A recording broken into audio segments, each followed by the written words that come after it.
ketemu lagi di channelnya Andini Saryanti. Udah lama ya nggak bikin video. Alhamdulillah hari ini ada waktu, ya tentu hari Jumat ya seperti biasa. Hari ini ada waktu sekitar sejam lah ya buat take video dan akan membahas nggak jauh dari seputar pengalaman aku mengidap BPD dan PTSD. BPD itu apa dan PTSD itu apa? Kalian boleh lihat video aku sebelumnya. Jadi aku ada beberapa kabar baik dan beberapa alasan kenapa aku nggak bikin video untuk waktu yang cukup lama sih, nggak lama-lama banget lah. Intinya dari bulan April sampai dengan sekarang udah masuk Agustus, berarti udah berapa lama tuh? April, Mei, Juni, Juli, 4 bulan, almost 5 bulan. Alasannya adalah jadi dari bulan Februari itu aku lagi sibuk ngurusin persiapan perkawinan. Alhamdulillah di bulan Juli tadinya diurusin sampai dengan kepotong bulan puasa kan, bulan Aprilnya gitu, pertengahan April sampai dengan Mei. Meinya ini mah kuasa Allah ya ngasih aku kayak gitu. Aku kena COVID tuh di bulan Mei 2021 kemarin, tepatnya tanggal 13 Mei. 2 minggu aku isoman dan ya 13 Mei, tapi aku genapin sampai dengan akhir Mei itu baru aku keluar rumah lagi buat tes PCR di Rumah Sakit Advent tentunya. Dan iya, karena aku udah kepotong bulan puasa, terus kemudian sibuk ngurusin perkawinan, terus kemudian bukan sibuk ngurusin sih, maksudnya isolasi mandiri. Jadi aku benar-benar nggak berobat sampai dengan hari ini, belum berobat karena ini nggak boleh ditiru sih ya.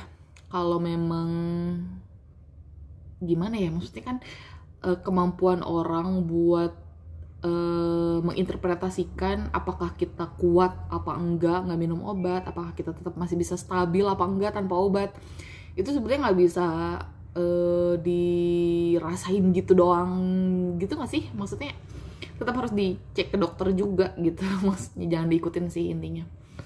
Dan karena aku udah ngerasa kayak ya aku kena COVID, nggak ketemu dokter, nggak bisa ketemu ke rumah sakit. Pada saat aku kena COVID itu aku bener-bener stop minum obat dari dokter Lucky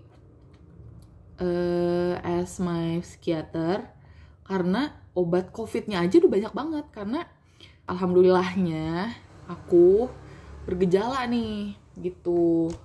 Ya lah, alhamdulillah aja, karena kalau misalnya aku nggak bergejala mungkin aku nggak akan cek ke dokter dan nggak akan ketahuan itu gitu. Jadi bisa lebih penanganannya lebih cepet lah gitu, maksudnya bisa lebih mengisolasi lebih cepat gitu. Karena ada gejala itu, aku ada demam, ada sakit tenggorokan, batuk, pilek, terus sakit-sakit gitulah badan pokoknya. Aku memutuskan, aduh kayaknya jangan dulu deh minum obat yang dari dokter Lucky, mendingan aku minum obat yang buat penyembuhan aku gejala COVID-nya aja, karena obatnya udah banyak banget. Aku minum obat dari dokter, terus obat batuknya nggak aku minum yang dari dokter karena aku minumin obat Cina yang banyak direkomendasikan banyak orang gitu kan, direkomendasikan banyak teman-teman juga yang pernah kena gitu. Jadi aku minum vitamin juga, dan dalam sehari itu kayaknya bisa 8 sampai 10 butir sekali minum ya, maksudnya sekali minum 3 kali sehari tuh, bayangin banyak banget kan gitu. Jadi ya udah gitu, aku pikirnya jangan dulu diminum deh gitu. Nah, beres aku COVID, calon suami aku saat itu COVID juga, dan sekeluarga, bener-bener sekeluarga, ayah, ibu, dan calon suami aku saat itu juga kena COVID semuanya. Ibunya malah sampai 2 bulan, itu bulan Mei, enggak 2 bulan, sebulan, sorry, sebulan full 2 minggu di rumah sakit, 2 minggu isoman, dan itu rasanya kayak aku makin gak berani kemana-mana. Karena setelah aku beres di akhir Mei itu justru kurva COVID itu semakin naik. Jadi aku semakin, aduh jangan dulu deh aku ke rumah sakit, karena jadi lebih ekstra aja gitu khawatirnya. Yang kedua lebih ke aware kita terhadap prokesnya, jadi gila-gilaan lagi gitu. Karena aku nggak kena, sebelum kena aja aku udah gila-gilaan prokesnya. Bener-bener nih yang kayak gini tuh selalu standby di kantor, selalu aku bawa yang kecil-kecil itu, dan aku nggak pernah lepas masker dan masih kena gitu. Kemudian ngelihat calon mertua aku, ibu mertua aku sampai masuk ICU, sampai bener-bener udah pakai oksigen yang udah di balon gitu loh, apa sih, kurang apal namanya. Yang jelas udah sampai masuk isolasi, udah sampai masuk ICU, dan rasanya kayak, duh aku jangan dulu ke rumah sakit deh, karena ini rumah sakit itu lagi full susah bed juga gitu loh. Jadi kalau banyak teman-teman aku yang orang tuanya atau bahkan dianya sendiri harus ke rumah sakit, tapi saat itu juga rumah sakit juga jadi penuh, jadi bikin aku berpikir buat jangan dulu ke rumah sakit gitu. Padahal di Advent itu bisa konsultasi on call gitu loh. Kita bisa telepon bagian rawat jalan, terus nanti di konsultasikan secara online gitu sama dokternya, dan itu nggak aku gunakan. Salah banget sebenarnya, salah banget. Oke, itu bulan Mei, Juni udah mulai pemulihan ibu mertua aku sama keluarganya suami aku gitu. Nah, bulan Juli itu tanggal 2 yang tadinya aku mau ngadain resepsi, proper resepsi gitulah gitu, tapi kita berpikir buat, aduh kasihan gak sih ibu gitu, kasihan gak sih ibu mertua aku, kasihan gak sih ayah mertua aku, kasihan gak sih ayah aku gitu, dan keluarga-keluarga yang kemarin kena. Terus kemudian ayah kandung aku maksudnya kan belum, amit-amit deh jangan sampai, sehat-sehat aja gitu. Dan aku juga gak mau bikin beliau, ayah aku dan ayah mertua aku dan ibu mertua aku jadi beresiko lagi gitu. Jadi ya sudah, kita ke KUA saja gitu. Dan aku senang karena sebenarnya itu yang aku inginkan sejak lama sama suami aku. Jadi tanggal 2 Juli itu alhamdulillah nikah KUA terselenggara.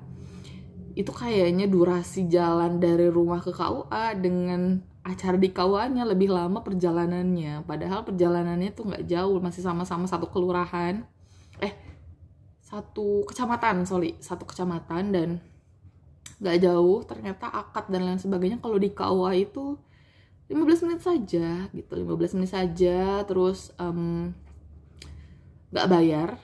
Aku nikah KUA hari Jumat, jadi nggak bayar sama sekali, karena ternyata hari kerja itu apabila apabila nikahnya dilaksanakan di KUA sesuai jadwal yang direkomendasikan oleh pihak KUA, yang artinya waktunya sesuai lah gitu sama jadwalnya para penghulu dan lain sebagainya di KUA, gratis gitu. Tapi untuk yang nikah di luar jam kerja, Sabtu Minggu, atau misalnya Senin sampai Jumat, maksudnya hari biasa tapi malam, itu kan udah di luar jam kerja, itu ada biaya tersendiri dan nggak sampai 1 juta kok gitu. Murah banget, 15 menit saja, salam-salaman, bubar. Ya, ini balik lagi ke mental health tadi.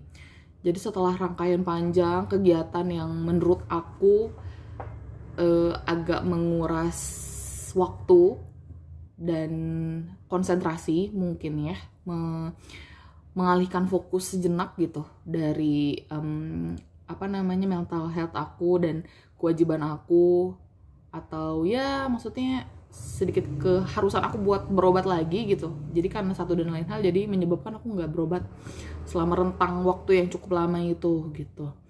Dan sampai dengan sekarang, berarti dari Mei lah kita hitungnya ya, dari Mei pas setelah aku kena COVID itu, dari bulan Mei tanggal 13 sampai dengan sekarang tanggal 13 sekarang tanggal, iya benar, tanggal 13 Agustus, berarti ngepas tuh Mei, Juni, Juli, Agustus, 3 bulan aku benar-benar nggak minum obat sama sekali gitu. Rasanya gimana? Rasanya mantap banget. Aku pikir yang namanya nikah kan happy ya gitu, happy. Sebulan pertama ya ini masih sebulan sih, sebulan lebih sedikit lah, sebulan setengah lah ya, happy gitu, nggak ada pikiran. Dan suami aku juga cukup suportif, dan ya maksudnya dia lebih ke kayak mengerti aku yang bakalan ada gimana ya, yang bakalan ada peluang buat lebih stres dan lain sebagainya. Dan dia cukup suportif buat ngakalin gimana sih caranya supaya aku nggak overthinking, nggak panik dan lain sebagainya. Karena kan aku kalau udah anxiety agak lebay gitu ya, buat aku lebaynya gitu. Dan kalau udah nggak tenang tuh rasanya agak ribet sendiri gitu di akunya gitu. Aku nggak tahu kalau yang lain kayak gitu apa enggak, tapi ini yang aku rasain kayak gitu.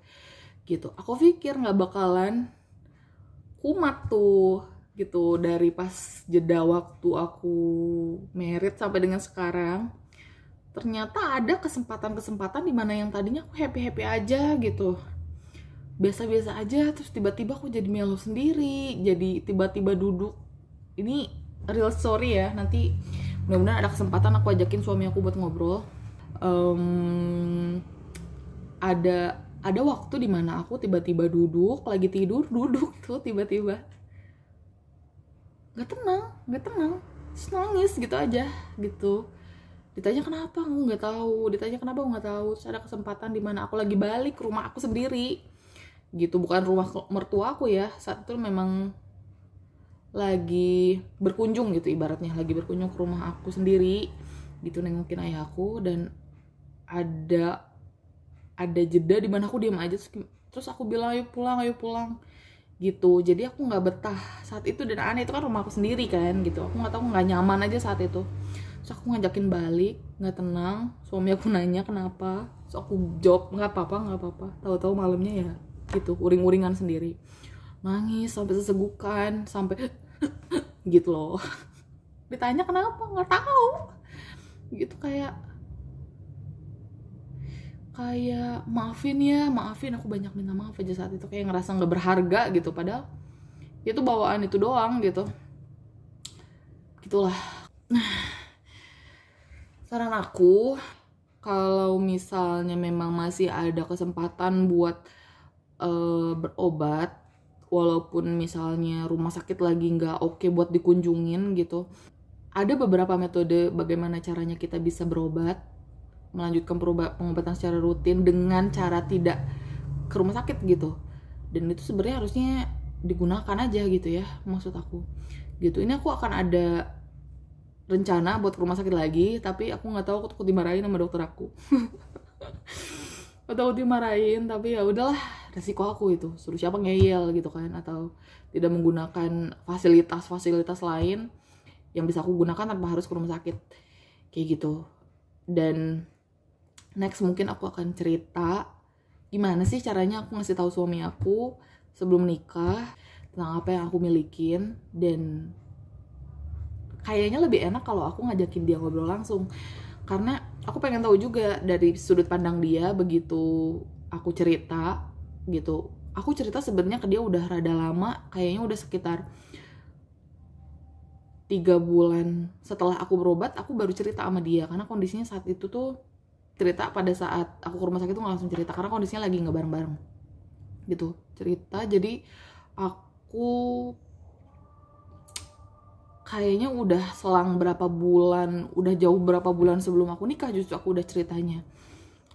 Jadi nanti mudah-mudahan ada kesempatan buat ngobrol bareng sama aku dan suami aku, buat tahu gimana perasaan dia dan bagaimana caranya dia menerima aku yang punya gift dari Tuhan seperti ini, kayak gitu. Jadi ya ini sorry kalau gimana ya, aku nggak sotoy sih, maksudnya ini kan pengalaman aku. Jadi kalau menurut pengalaman aku, kalau self diagnosis itu kan nggak selalu melulu mengenai kita sakit apa, merasakan apa, itu self diagnose. Tapi kan kalau kita ngerasa udah baik-baik saja, kita ngerasa kayak udah sembuh total, itu juga self diagnose loh kalau menurut aku ya, karena diagnosis juga gitu sama. Dan baiknya ya jangan self diagnose, dan jangan gimana ya, kalau ngerasa kita nggak expert di situ, mendingan jangan ikutin aku lah pokoknya gitu. Jangan ngerasa baik-baik saja tiba-tiba kan kamu usai gitu. Mendingan kalau ada kesempatan ya ke rumah sakit saja gitu. Manfaatkan BPJS-nya. BPJS itu kan kalau nggak salah ya, BPJS itu kan jatahnya sebulan sekali. Kalau aku kebetulan belum coba BPJS tapi akan mencoba. Tapi sepengetahuan aku BPJS itu sebulan sekali jatahnya. Tapi obatnya juga disesuaikan sama dokter. Jadi tenang aja. Kayak aku misalnya obat awal-awal 2 minggu sekali, terus kemudian jadi sebulan sekali, itu menggunakan pembayaran mandiri lah ibaratnya. Itu obatnya disesuaikan dengan jadwal kunjungan selanjutnya gitu. Begitupun sama BPJS gitu, ya akan disesuaikan juga. Kalau misalnya memang kita jadwal rutinnya sebulan sekali, ya nanti obatnya disesuaikan juga sebulan sekali kayak gitu. Jadi ya mari kita coba BPJS. Next itu deh kayaknya ya, next kunjungan aku akan mencoba BPJS. Tapi aku harus koordinasi sama vaskes klinik aku, apakah bisa langsung dari rumah sakit Bojong Soang ini, klinik Bojong Soang ini langsung ke Advent, atau harus ke rumah sakit terdekat dulu di sini baru ke Advent kayak gitu. Nanti kalau ada info yang bisa aku dapat atau udah aku alamin, nanti aku akan update video lagi gitu. Sekian video dari aku, terima kasih yang udah mantengin. Tetap sehat, tetap semangat, tetap dijaga prokesnya. Jangan lupa bahagia. Dah.